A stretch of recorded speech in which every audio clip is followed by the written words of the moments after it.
വാർത്തകൾ വായിക്കുന്നത് Siddhartha P R. പ്രധാന വാർത്തകൾ.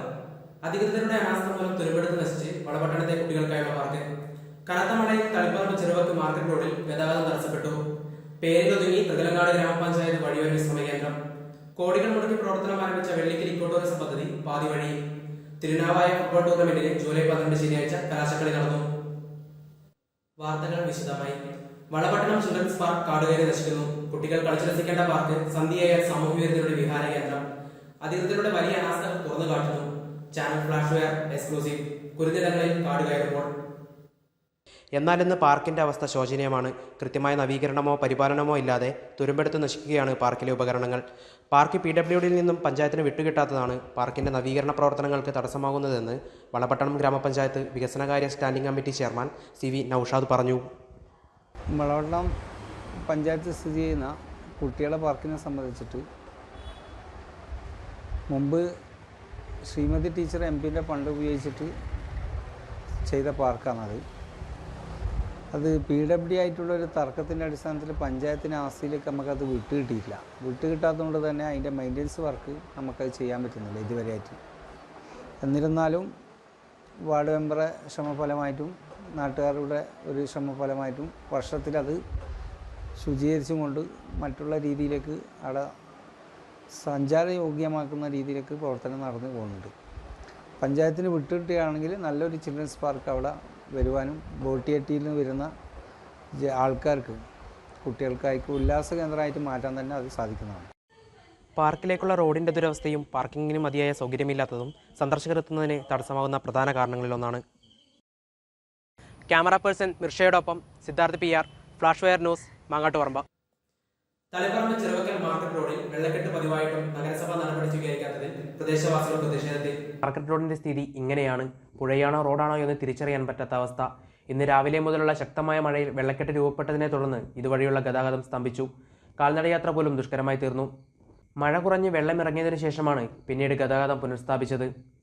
മാർക്കറ്റ് റോഡിൽ മതിയായ ഓട സംവിധാനം ഇല്ലാത്തതിനാലാണ് വെള്ളം കെട്ടുനിൽക്കുന്നതെന്ന് പ്രദേശവാസികൾ പറയുന്നു. ഇതൊരു പതിവായിട്ടും നഗരസഭ വേണ്ട വിധത്തിൽ ഇടപെടുന്നില്ല എന്നതും പ്രദേശവാസികൾ ഉന്നയിക്കുന്ന പ്രധാന ആരോപണങ്ങളിലൊന്നാണ്. ഫ്ലാഷ് വെയർ ന്യൂസിനൊപ്പം സിദ്ധാർത്ഥ PR, കണ്ണൂർ. 2 തവണകളായി ഉദ്ഘാടനം കഴിഞ്ഞിട്ടും ഇതുവരെ തുറന്ന് പ്രവർത്തനം ആരംഭിക്കാതെ തൃകലങ്ങോട് ഗ്രാമപഞ്ചായത്ത് വിശ്രമ കേന്ദ്രം. അനാസ്ഥയ്ക്കെതിരെ വിവിധ പ്രതിപക്ഷ പാർട്ടികൾ സമരത്തിൽ. തൃക്കലങ്കോട് ഗ്രാമപഞ്ചായത്ത് 2023-24 വാർഷിക പദ്ധതിയിൽ ഉൾപ്പെടുത്തി പണികഴിപ്പിച്ച വിശ്രമ കേന്ദ്രമാണ് ഇത്.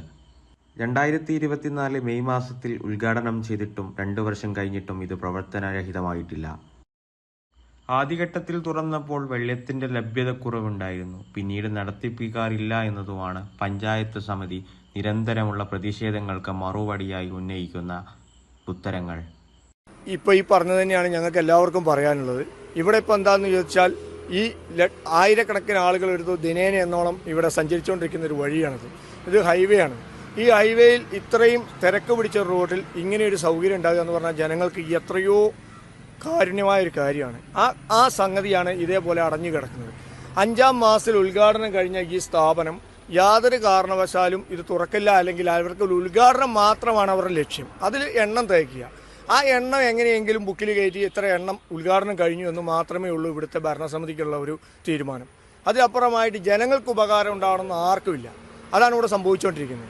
അല്ലെങ്കിൽ ഇത് പ്രവർത്തിക്കേണ്ട സമയം എന്നോ കഴിഞ്ഞു. ഒരു അടിസ്ഥാന സൗകര്യത്തിൽ ജലത്തിൻ്റെ ലഭ്യതയെങ്കിലും ഇവിടെ വരുത്തണ്ടേ. അത് സ്വാഭാവികമായിട്ടും ആദ്യം വേണ്ടത് അതല്ലേ. ജലത്തിൻ്റെ ലഭ്യത പോലും വരുത്താതെ ഈ വെള്ളം ടാങ്കിലടിക്കുന്ന സംവിധാനത്തോടു കൂടി ഒരു സംഭവം നടക്കുക എവിടെയെങ്കിലും മുന്നോട്ട് പോകുന്ന ചരിത്രമുണ്ടോ? അപ്പോൾ എന്താണ് വേണ്ടത്? ആദ്യം വേണ്ടത് ജലലഭ്യത. ആ ജലലഭ്യത ലഭ്യമാക്കാതെ ഒരു സ്ഥാപനം ഉദ്ഘാടനം ചെയ്യുന്നൊരു ബോർഡും വെച്ച് അതിൻ്റെ ഫ്രണ്ടിൽ അവരുടെ ഉദ്ഘാടകൻ്റെ പേരും എഴുതി വെച്ചുകൊണ്ട് സ്ഥാപനമാകുമോ? അതേ ഞങ്ങൾക്ക് ചോദ്യമുള്ളൂ. നാട്ടുകാർ മൊത്തം എല്ലാവർക്കും വേണ്ടിയാണ് ഈ സംസാരിക്കുന്നത്. അല്ലാതെ ഒരു വ്യക്തിക്കോ ഒരു രാഷ്ട്രീയ പാർട്ടിക്ക് വേണ്ടിയോ അല്ലെങ്കിൽ ഒരു പ്രത്യേക വിഭാഗത്തിന് വേണ്ടിയോ ഒന്നുമല്ല ഞങ്ങൾ പീപ്പിൾസ് ഡെമോക്രാറ്റിക് പാർട്ടി സംസാരിക്കുന്നത്.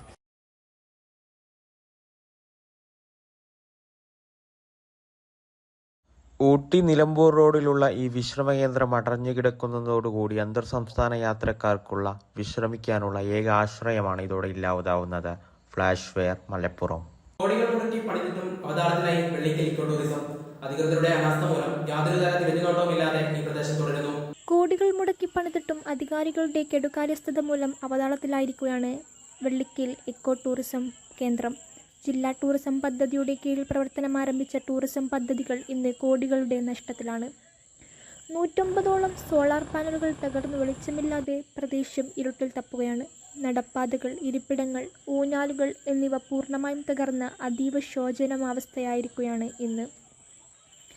നിരവധി സ്റ്റാളുകൾ, ബോട്ട് സവാരിക്കായി എത്തിച്ച ബോട്ടുകൾ എല്ലാം തകർന്ന കാഴ്ചയാണിന്ന്. കോവിഡ് കാലത്തുണ്ടായ പ്രതിസന്ധിയാണ് പ്രധാന കാരണമെന്ന് അധികൃതർ ചൂണ്ടിക്കാട്ടുന്നു.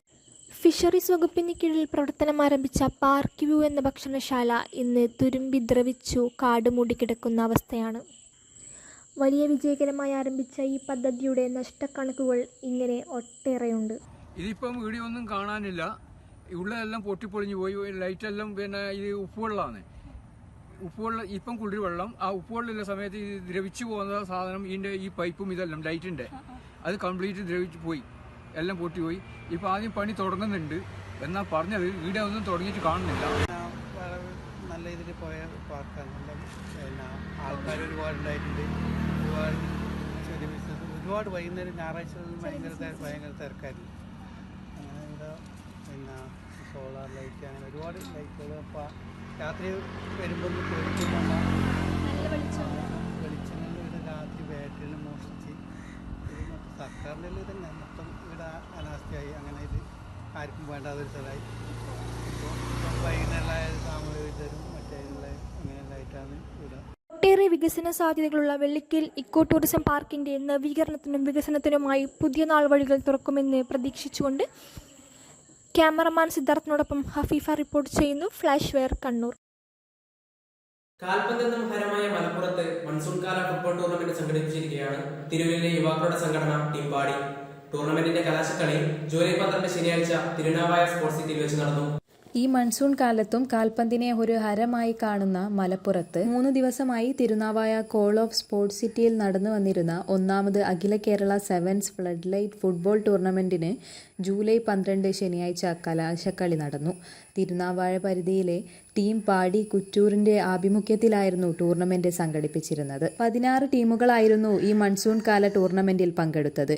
Pre quarter, quarter, semi final, final എന്നീ രീതിയിലായിരുന്നു മത്സരം സംഘടിപ്പിച്ചിരുന്നത്. ഫൈനലിൽ ആസ്റ്റൺ വില്ല താനൂരും ATK ബ്രദേഴ്സ് തൂവക്കാടുമായിട്ടായിരുന്നു മത്സരം. ഇതിൽ ഏകപക്ഷീയമായ 2 ഗോളുകൾക്ക് ATK brothers Thoovakkad Aston villa താനൂരിനെ പരാജയപ്പെടുത്തുകയായിരുന്നു. വിജയികൾക്ക് 1ാം സമ്മാനം 15,000 രൂപ ക്യാഷ് പ്രൈസും 2ാം സമ്മാനം 8,000 രൂപ ക്യാഷ് പ്രൈസുമായിരുന്നു നൽകിയത്. ടൂർണമെന്റിന്റെ അവസാനത്തിൽ എക്സ് കൗൺസിലർ കാൻഡിഡേറ്റായ അബ്ദുള്ള കുട്ടി സംസാരിച്ചു. പുളിപ്പറമ്പ് റോഡുകൾ ദേശീയപാത നിർമ്മാണവുമായി ബന്ധപ്പെട്ടുണ്ടായ മണ്ണിടിച്ചിൽ യാത്ര ദുസ്സഹമാകുന്നു. വാർത്തകൾ വിശദമായി കാണാം. പുളിപ്പറമ്പിൽ നിന്നും ഹഫീഫ തയ്യാറാക്കിയ റിപ്പോർട്ടിലേക്ക്. ദേശീയപാത നിർമ്മാണവുമായി ബന്ധപ്പെട്ട് ഇരുവശത്തും ആഴത്തിൽ മണ്ണെടുത്തതിനെ തുടർന്ന് തളിപ്പറമ്പ് പുളിമ്പറമ്പ് വഴിയുള്ള ഗതാഗതം ഭീതി പടർത്തുന്നു. മഴ അധികരിക്കുന്ന സാഹചര്യത്തിൽ ചെറിയ തോതിൽ ഇടിഞ്ഞു താഴുന്ന മണ്ണുകൾ റോഡിന്റെ തന്നെ വൻ തകർച്ചയിലേക്ക് വഴിവെക്കുന്ന വിധം ദുസ്സഹമായി മാറിയിരിക്കുന്നു. തുടർന്ന് റോഡുകൾ താൽക്കാലികമായി അടച്ചിടുകയും ചെയ്തു. എന്നാൽ സുരക്ഷാ മുൻകരുതലിന്റെ ഭാഗമായി അതുവഴിയുള്ള ഗതാഗതം പൂർണ്ണമായി നിരോധിക്കുക എന്നത് അസാധ്യം കൂടിയാണ്. സ്വകാര്യ ബസ്സുകൾ, സ്കൂൾ ബസ്സുകൾ പോലുള്ള വലിയ വാഹനങ്ങൾക്ക് സഞ്ചരിക്കാൻ മറ്റൊരു യാത്രാമാർഗം ഇല്ലാത്തതാണ് ഒരു പ്രധാന വെല്ലുവിളി. ഈ പ്രശ്നത്തെ മറികടക്കാൻ അധികാരികളുടെ ഭാഗത്തു നിന്നും വേണ്ട നടപടികൾ ലഭിക്കുന്നില്ല എന്നത് നാട്ടുകാരുടെ ഭാഗത്തു നിന്നും വൻ പ്രതിഷേധത്തിന് ഇടയാക്കി. തുടർന്ന് ദേശീയപാത അധികൃതരും മുനിസിപ്പാലിറ്റിയും ചേർന്ന് നടന്ന ചർച്ചയിൽ റോഡുകൾക്ക് ഇരുവശത്തും കോൺക്രീറ്റ് പാകി താൽക്കാലിക മുൻകരുതലുകൾ സ്വീകരിച്ചെങ്കിലും ഭീതി ഒഴിഞ്ഞില്ല. മഴ കനക്കുന്ന സാഹചര്യത്തിൽ മണ്ണിടിച്ചിൽ രൂക്ഷമാകുന്നത് വലിയ പ്രതിസന്ധി സൃഷ്ടിക്കുന്നു. ഞാണന്മേൽ സഞ്ചാരം എന്നതാണ് ഇവിടുത്തെ ഇപ്പോഴത്തെ സാഹചര്യം. വളരെ ഭീതിയുടെയും ആശങ്കയോടും കൂടിയാണ് ഇതിലൂടെ വാഹനങ്ങൾ കടന്നു പോകുന്നത്. വലിയൊരു അപകടമായി മാറുന്നതിന് മുമ്പ് ഇതിനെതിരെ കൃത്യമായ പ്രതിവിധി ഉടൻ വേണമെന്നതാണ് യാത്രികരുടെയും നാട്ടുകാരുടെയും ഒന്നടങ്കമുള്ള ആവശ്യം. ക്യാമറമാൻ സിദ്ധാർത്ഥിനോടൊപ്പം ഹഫീഫ റിപ്പോർട്ട് ചെയ്യുന്നു. Flash wear, Kannur. ഇനിയൊരു ഇടവേള. വാർത്തകൾ തുടരുന്നു. 2024 നാദാപുരം വിലങ്ങാട് ഉരുൾപൊട്ടൽ നടന്നിട്ട് ജൂലൈയോടെ ഒരാണ്ട് പിന്നിടുമ്പോഴും പുനരധിവാസം സാധ്യമാകാതെ നിരവധി കുടുംബങ്ങൾ. ഈ മഴക്കാലത്തും അവർ ആശങ്കയിലാണ്. ജീവനും ജീവിതവും മുറുകെ പിടിച്ച് എങ്ങോട്ട് പോകണമെന്നറിയാത്ത. കണ്ണിന് കുളിർമയേകി ചിന്നിച്ചിതറി ഒഴുകുന്ന ഈ പുഴയ്ക്ക് ചില യാതനകളുടെ കഥ പറയാനുണ്ട്. കഴിഞ്ഞ മഴക്കാലത്തെ ഉരുൾപൊട്ടലിൽ ദുരിതം വിതച്ച വിലങ്ങാട് നിന്നാണ് ഇത് ഉത്ഭവിക്കുന്നത്. ഉരുൾപൊട്ടലിന് സാക്ഷ്യം വഹിച്ചതിന്റെ നിരവധി അവശേഷിപ്പുകൾ പേറിയാണ് പുഴ ഒഴുകുന്നത്.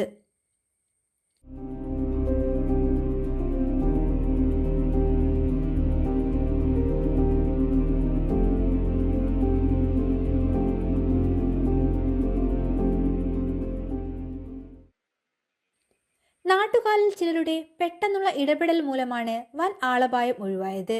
എന്നാൽ കഴിഞ്ഞ തവണ ഉരുൾപൊട്ടിയ പല ഭാഗത്തും ഈ മഴക്കാലത്തും അപകടങ്ങൾ പതിയിരിക്കുന്നുണ്ടെന്ന് നാട്ടുകാർ പറയുന്നു.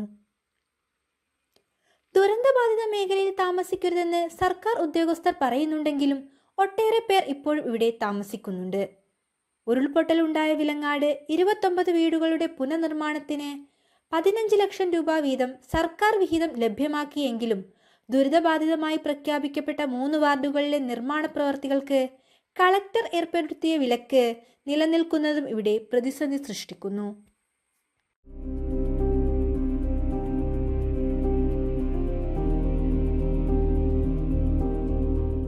വിലങ്ങാട് പോലുള്ള ഒരു മലയോര പ്രദേശത്തും ഇത്തരം ഒരു ദുരിതം ഇനി ആവർത്തിക്കാതിരിക്കട്ടെ. മഴക്കെടുതി ശക്തിപ്പെടുമ്പോൾ തന്നെ കൃത്യമായ കാലാവസ്ഥാ അറിയിപ്പുകൾ ലഭിക്കുവാനും നാട്ടുകാർക്ക് സുരക്ഷിത സ്ഥാനത്തേക്ക് മാറുവാനുമുള്ള അവസരം ലഭ്യമായി മലയോര മേഖല ഇനിയൊരു ദുരന്തത്തിന് സാക്ഷിയാവാതിരിക്കട്ടെ. ക്യാമറ പേഴ്സൺ സിദ്ധാർത്ഥിനൊപ്പം അനോഷിമ CK. രാജ്യത്തെ നടുക്കിയ പൂക്കിപ്പറമ്പ് ബസ് അപകടം നടന്നിട്ട് ഇന്നേക്ക് 24 വർഷം തിരിയുന്നു. 2001 മാർച്ച് 11-നാണ് 44 പേരുടെ ജീവൻ പൊലിയാനിടയായ ബസ് അപകടം നടന്നത്. ഗുരുവായൂരിൽ നിന്നും തലശ്ശേരിയിലേക്ക് വരികയായിരുന്ന പ്രണവ ബസ്സാണ് അപകടത്തിൽപ്പെട്ടത്. 2001 മാർച്ച് 11-നാണ് പൂക്കിപ്പറമ്പ് അമിത വേഗതയിലെത്തിയ ബസ് ദേശീയപാത 17 കോഴിച്ചനയിലെ ഇറക്കത്തിൽ വെച്ച് ഷാഫ്റ്റ് ഒടിഞ്ഞ് നിയന്ത്രണം വിട്ട് കാറിലിടിക്കുകയും തുടർന്ന് മറിയുകയും ചെയ്തത്. അപകടം നടന്നതിന് പിന്നാലെ ബസ് പൂർണ്ണമായും അഗ്നിക്കിരയാകുകയും ചെയ്തു. മാവൂർ സ്വദേശിയായ സിനിമ സീരിയൽ നാടക നടൻ ശ്രീനിലയം മോഹനന്റെ കുടുംബത്തിലെ 5 പേർ ഉൾപ്പെടെ 44 പേരാണ് അന്ന് വെന്തു മരിച്ചത്. മരിച്ചവരിൽ ഭൂരിഭാഗവും സ്ത്രീകളായിരുന്നു. ബസ് മറിഞ്ഞ ഉടൻ തന്നെ ഡീസൽ ടാങ്കിൽ തീപിടിച്ചതാണ് ബസ് പൂർണ്ണമായി കത്തിനശിക്കാൻ കാരണമായത്. ബസ് മറിഞ്ഞപ്പോൾ ഇരുവശത്തെയും വാതിലുകൾ അടിയിൽപ്പെട്ടതോടെ രക്ഷാപ്രവർത്തകർക്ക് അപകടത്തിൽപ്പെട്ടവരെ രക്ഷിക്കാനാകാത്ത സ്ഥിതിയുണ്ടായി. ഓർമ്മയിലുള്ള കാര്യം, ഞാനും എൻ്റെ ഭർത്താവും ചോറും തിന്ന് ഉച്ച നേരത്ത് അവിടെ ഇരിക്കുകയാണ്. അപ്പോൾ ഒരു സൗണ്ട് കേട്ട് കോഴിച്ചൻ്റെ ഭാഗത്ത് നിന്ന് വണ്ടി വരുന്നത്. അപ്പോൾ എന്താ ശബ്ദിച്ചിട്ട് ഞങ്ങൾ നിന്നപ്പോൾ ഞങ്ങൾ കോട്ടേഴ്സിലാണ് താമസിക്കുന്നത്, റോഡിൻ്റെ പക്കത്താണ്. അങ്ങനെ ശബ്ദം കേട്ട് അവിടെ വന്ന് ഞങ്ങളുടെ മുമ്പിൽ വന്ന് വണ്ടി മറിഞ്ഞ് ഞാൻ എൻ്റെ ഭർത്താവും ആൾക്കാരൊക്കെ ഓടി ചെന്ന് മുകളിൽ കത്തി ഉയർന്ന്. അപ്പോൾ എല്ലാവരും കൂടി ചെന്ന് കുറച്ച് ആൾക്കാരെ രക്ഷപ്പെടുത്തി, കുറച്ച് ആൾക്കാർക്ക് അതിൻ്റെ ഉള്ളിൽ കൂടി ചാടി ഇതായി. ഒരാളിങ്ങനെ ഉണ്ട് വസ്ത്രം കത്തിക്കൊണ്ട് ഞങ്ങളെ കോട്ടേഴ്സിൻ്റെ മുറ്റത്തേക്ക് വന്ന്. അങ്ങനെ എൻ്റെ ഭർത്താവ് കൊണ്ട് അതിൻ്റെ തലമക്കൂടി കുറച്ച് വെള്ളം ഒഴിച്ചപ്പോൾ അതിൻ്റെ തൂരിയൊക്കെ കീപ്പെട്ടുണ്ട് പോന്ന്. അങ്ങനെ കണ്ടമാനം ജനങ്ങൾ അന്ന് കത്തി മരിച്ചു. 2 ദിവസം കഴിഞ്ഞാൽ ഒരു ആളെ കൈ അതിൻ്റെ ഉള്ളിൽ നിന്ന് സ്വന്തം മുട്ടിൻ്റെ തീപ്പെട്ട് കിട്ടി. അങ്ങനെ ഒരുപാട് രംഗങ്ങൾ ഉണ്ടായി കണ്ട്. പിന്നെ സമാധാനത്തിൽ ഒന്നും ഞങ്ങൾക്ക് പറയാൻ അറിയില്ല, ബേജാറ് കിടന്നിട്ട്. അപകടം നടന്ന ദിവസത്തെ അനുഭവങ്ങൾ പ്രദേശവാസിയായ കുഞ്ഞാത്തുട്ടി നിറകണ്ണുകളോടെയായിരുന്നു നമ്മളോട് പറഞ്ഞത്. പൂക്കിപ്പറമ്പ് ബസ് ദുരന്തം കേരളത്തിൽ വലിയ ചർച്ചയ്ക്കാണ് വഴിയൊരുക്കിയത്. അതിനുശേഷമാണ് എമർജൻസി എക്സിറ്റ് ഡോറുകൾ എന്ന ആശയം എല്ലാ ബസ്സുകളിലും നിർബന്ധമാക്കിയത്. Flash Wire, Malappuram. തലശ്ശേരി മത്സ്യ മാർക്കറ്റിന് സമീപം മാലിന്യങ്ങൾ നിക്ഷേപിക്കുന്നത് തുടർക്കഥയാകുന്നു. മാലിന്യ നിക്ഷേപത്തെ തുടർന്ന് സമീപത്തെ മതിലും തകർന്നു വീഴാനായ അവസ്ഥയിലാണ്.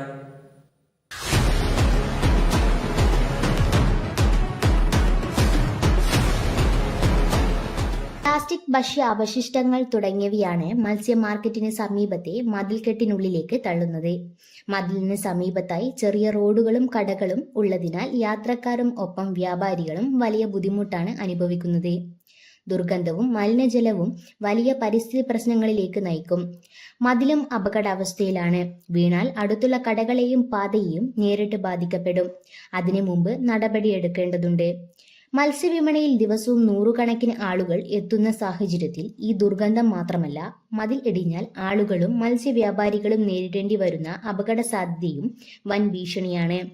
അടിയന്തരമായി ശുചിത്വ പ്രവർത്തനങ്ങൾ നടത്തുകയും മതിലിനെ സംരക്ഷിക്കുകയും ചെയ്യണമെന്നാണ് വ്യാപാരികളുടെ ആവശ്യം. മാലിന്യത്തിന്റെ കാര്യത്തിൽ ഇപ്പോൾ നഗരസഭ നല്ല ഇപ്പോൾ കടൽപ്പാലത്തിൻ്റെ അവിടെ ക്യാമറ വെച്ച് ഇപ്പോൾ നന്നായി വർക്ക് ചെയ്യുന്നുണ്ട്. അതുപോലെ മാർക്കറ്റിലെ ടീമുകളും എല്ലാം നന്നായി വരുന്നത്.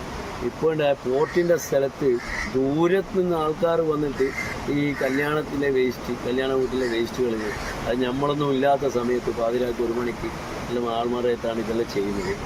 അതിന് വേണ്ട നടപടി അവിടെ ഒരു ക്യാമറ എത്രയും പെട്ടെന്ന് മുനിസിപ്പാലിറ്റി നിർമ്മിക്കണമെന്ന് വിനീതമായി പറയുന്നു. പുതുമയും പഴമയും ഒത്തിണങ്ങി സഞ്ചാരികളെ ആകർഷിക്കുന്ന ഊട്ടി റെയിൽവേ സ്റ്റേഷന്റെ അതിമനോഹരമായ കാഴ്ചകളിലേക്കാണ് ഇനി നമ്മുടെ യാത്ര. ഊട്ടിയിൽ നിന്നും മിർഷ തയ്യാറാക്കിയ റിപ്പോർട്ടിലേക്ക്. നമസ്കാരം പ്രിയപ്പെട്ടവരെ, ഊട്ടിയിലെ മനോഹരമായ റെയിൽവേ സ്റ്റേഷനിലാണ് നമ്മളുള്ളത്.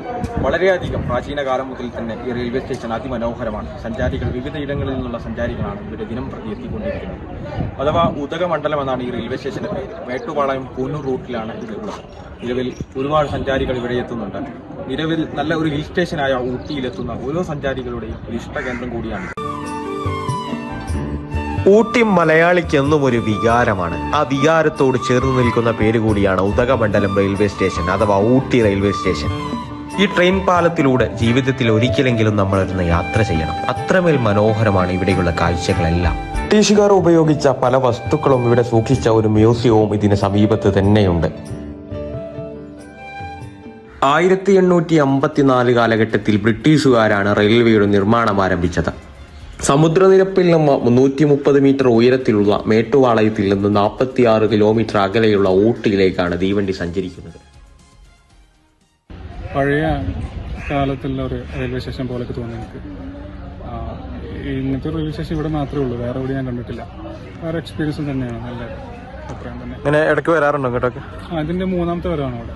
ഞാനും എന്റെ ഫ്രണ്ടും കൂടി ഇങ്ങോട്ട് വന്നിരുന്നു. ഇതിന്റെ 3ാമത്തെ വരവാണ് അവിടെ. വന്നാൽ വീണ്ടും വീണ്ടും വരാൻ തോന്നുന്നു. അതാണ് ഇതിന്റെ പ്രത്യേകത. ഊട്ടിയിലെത്തുന്ന സഞ്ചാരികൾക്ക് എല്ലാ സമയത്തും നവ്യാനുഭവം പകരുന്ന ഒരു ഓർമ്മയാണ് ഈ റെയിൽവേ സ്റ്റേഷൻ. നിലവിൽ ഊട്ടിയിലെത്തുന്ന സഞ്ചാരികളുടെ ഇഷ്ട വിനോദ കേന്ദ്രങ്ങളിൽ ഒന്നാണ് ഈ റെയിൽവേ സ്റ്റേഷൻ. ഇവിടെ ട്രെയിൻ കയറാനും അതിലുപരി ഇവിടെ കാണാനും ഒക്കെ നിരവധി പേരാണ് ദിനം പ്രതി ഇവിടെ എത്തുന്നത്. ഊട്ടിയിൽ നിന്ന് ക്യാമറാമാൻ ഫവാസിനോടൊപ്പം. കൊടുമുടിയേക്കാൾ ഉയരെ സ്വപ്നം കാണുന്ന ചില മനുഷ്യരുണ്ട്. അതിർവരമ്പുകളൊന്നും അവർക്ക് തടസ്സം സൃഷ്ടിക്കാറില്ല. തയ്യൽ ജോലി ചെയ്ത് സ്വപ്നങ്ങൾ തുന്നിച്ചേർത്ത് സ്വപ്നയാത്രകൾ യാഥാർത്ഥ്യമാക്കുന്ന 59-കാരിയെ പരിചയപ്പെടാം. കണ്ണൂരിൽ നിന്നും അനോഷിമ തയ്യാറാക്കിയ റിപ്പോർട്ടിലേക്ക്. നേപ്പാൾ ചൈന അതിർത്തിയിലെ എവറസ്റ്റ് ബേസ് ക്യാമ്പിലേക്ക് തൃച്ചംബരത്തെ തയ്യൽക്കാരി കഴിഞ്ഞ ഫെബ്രുവരിയിൽ ഒറ്റയ്ക്കൊരു യാത്ര പുറപ്പെട്ടു. 9 ദിവസം കൊണ്ട് -16 ഡിഗ്രിയിൽ 5364 കിലോമീറ്റർ ദൂരം നടന്നു കയറി. തയ്യൽ ജോലിയിൽ നിന്ന് കിട്ടിയതിൻ്റെ ഒരു പങ്ക് യാത്രക്കായി മാറ്റിവെച്ചാണ് യാത്ര ചെയ്തത്. പാസ്പോർട്ട് എടുത്തിട്ട് കുറേ വർഷമായി. അപ്പോൾ ഈ വർഷം മാർച്ചിലാണ് എൻ്റെ കാലാവധി തീരുന്നത്. അപ്പോൾ ഞാൻ മക്കളോട് പറഞ്ഞു, മക്കളെ എനിക്ക് എവിടെയെങ്കിലും ഒരു ഫോറിൻ രാജ്യത്ത് പോകണം. അപ്പോൾ അവർ പറഞ്ഞു, അമ്മ എന്നാ നോക്കിക്കോ, ബജറ്റ് ഫ്രണ്ട്ലി ആയിട്ടുള്ള രാജ്യം ഏതാ നോക്കിക്കോ, അമ്മ പോയിക്കോ എന്ന് പറഞ്ഞു. അങ്ങനെ നോക്കുമ്പോൾ തായ്ലാൻഡ് ആയിരുന്നു ഒരു ബജറ്റ് ഫ്രണ്ട്ലി രാജ്യം, മനസ്സിലായി. അങ്ങനെ തായ്ലാൻഡിലേക്ക് പോകാൻ നോക്കിയപ്പോൾ പാക്കേജ് നോക്കിയപ്പം പിന്നെ ഞാൻ ഉദ്ദേശിച്ച സ്ഥലങ്ങളൊന്നും അവർ കവർ ചെയ്യുന്നില്ല. അപ്പം ഞാൻ എന്നെ പോലെയുള്ള എൻ്റെ ഫ്രണ്ട്സിനോട് ഞാൻ ചോദിച്ചു. അപ്പോൾ അവരെൻ്റെ അടുത്ത് പറഞ്ഞു, അയ്യോ അങ്ങനെ പെണ്ണുങ്ങളൊന്നും അങ്ങനെ ഒറ്റയ്ക്ക് പോകാൻ പാടില്ല എന്ന് പറഞ്ഞു. അപ്പോൾ പിന്നെ അതൊരു നിരാശ പോലെ ആയി. പിന്നെ ഞാൻ എൻ്റെ മക്കളോട് ചോദിച്ചു, ഞാൻ ഒറ്റയ്ക്ക് പോയിക്കോട്ടെ. അപ്പം മക്കൾ എന്താ പറയണ്ടേ, 100% അവർക്ക് സമ്മതമായിരുന്നു. അമ്മ ഒറ്റയ്ക്ക് പോയിക്കോ, ഒരു പ്രശ്നമില്ല, നമുക്ക് ഒറ്റയ്ക്ക് പോയി സൂപ്പറായി തിരിച്ചു വരാൻ പറ്റുമെന്ന് പറഞ്ഞു. അപ്പോൾ അവരുടെ ആ ധൈര്യത്തിൻ്റെ പുറത്താണ് പിന്നെ ഞാൻ ഒറ്റയ്ക്ക് പോകാൻ തീരുമാനിച്ചത്. എങ്ങനെ ഈ യാത്രകൾ സാധ്യമാകുന്നു എന്ന് ചോദിച്ചാൽ സ്വപ്നങ്ങളെല്ലാം യാഥാർത്ഥ്യമാക്കാനുള്ളതാണെന്നാണ് വാസന്തിയുടെ മറുപടി. ഈ ജൂണിലാണ് ചൈന വൻമതിൽ കാണാൻ പോയത്. ഇനി വൈകാതെ തന്നെ അടുത്ത സ്വപ്നമായ അന്റാർട്ടിക്കയിലെത്തുമെന്നും വാസന്തി ഉറപ്പു നൽകും.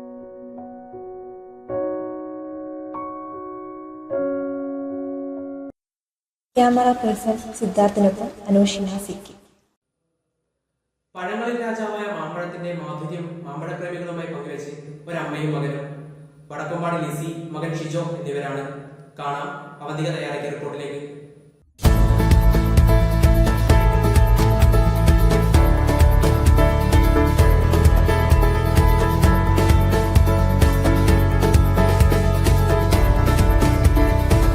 മാമ്പഴ പ്രേമികൾക്കിടയിൽ നാടൻ മാങ്ങകൾക്ക് തനതായ സ്ഥാനമുണ്ട്. ജൈവ രീതിയിൽ പഴുപ്പിച്ചെടുക്കുന്ന ഇത്തരം നാടൻ മാമ്പഴങ്ങൾക്ക് ഡിമാൻഡും കൂടുതലാണ്. ഒരു വ്യാഴവട്ടത്തിലധികമായി തലശ്ശേരിക്കാരെ മാമ്പഴ രുചിയുടെ ലോകത്തേക്ക് കൈപിടിച്ച് നടത്തുകയാണ് വടക്കുംപാട്ടെ ലിസിയും മകൻ ഷിജോയും.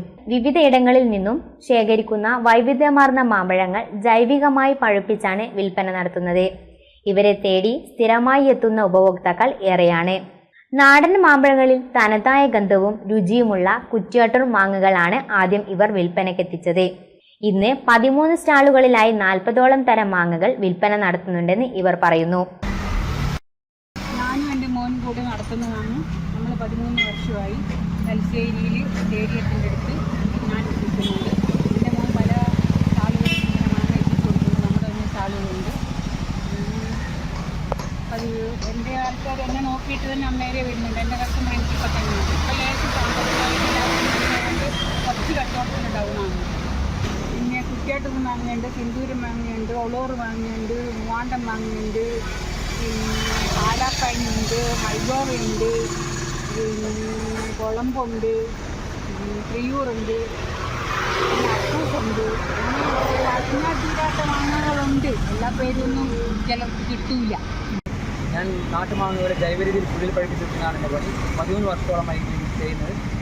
സാഹചര്യം പെങ്ങൾ ഗർഭിണിയായിരിക്കുന്ന സമയത്ത് അവൾ മാങ്ങ വേണമെന്ന് ആവശ്യപ്പെട്ട് അപ്പോഴത്തെ ഞാനെന്ത് ഒരു 30 കിലോ മാങ്ങ കുറ്റിയോടെ പോയി പറിച്ചെടുത്ത് കൊണ്ടുവന്നിട്ട് പുല്ല് വെച്ച് പഠിപ്പിച്ച് അവർക്കും കൊടുത്തു, സുഹൃത്തുക്കൾക്ക് കൊടുത്തു. അപ്പം അത് വിജയിച്ചു. അപ്പോൾ ഇപ്പോൾ കൂടുതൽ മാങ്ങ പല വെറൈറ്റി മാങ്ങകൾ കേരളത്തിലെല്ലാം നാട്ടുമാങ്ങകൾ പറിച്ചെടുത്തിട്ട് ജൈവ രീതിയിൽ കുറ്റ്യാട്ടൂർ, മൂവാണ്ടൻ, കാലാപ്പാനി, ഒളൂർ, മൽഗോവ, പ്യൂർ, അപ്പൂസ് എന്നീ ഇനം മാമ്പഴങ്ങൾക്കാണ് ആവശ്യക്കാരേറെ. വയനാട്, കോഴിക്കോട്, കാസർഗോഡ് തുടങ്ങിയ ജില്ലകളിൽ ജൈവ മാമ്പഴ മേളയും ഇവർ നടത്താറുണ്ട്. മാമ്പഴ വിപണി മാർച്ച് മുതൽ ജൂൺ വരെ സജീവമാകും. ഇതോടുകൂടി വാർത്തകൾ അവസാനിക്കുന്നു. നന്ദി.